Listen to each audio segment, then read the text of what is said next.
ఎంత త్యాగంతో కూడిందో తెలుసండి, జీవిత త్యాగంతో కూడింది. అప్పం చేసి మొత్తానికి ఆ పాస్టర్ గారికి అప్పం తీసుకొచ్చేసి ఆహారం తీసుకొచ్చేసి, పాస్టర్ గారు మీరు తినండి, మా ఇంటికి వచ్చారు కదా చాలు, మీరు తింటే మా కడుపు నిండినట్టు, మీరు తినండి చాలు అని పాస్టర్ గారికి ఇస్తే, పాస్టర్ గారు చక్కగా భోజనం చేశారు.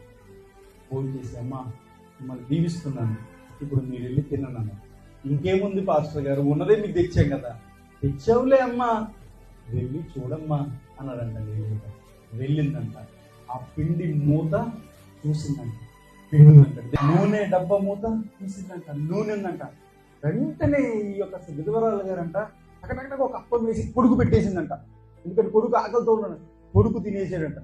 మళ్ళా పిండి మూత తీస్తే పిండి ఉందంట, మళ్ళా నూనె మూత తీస్తే నూనె ఉందంట. వెంటనే ఇంకొక అప్పం చేసుకొని తను తినేసిందంట. ఇప్పుడు సారేపతి విధవరాలకు ఒక ఆలోచన వచ్చిందంటే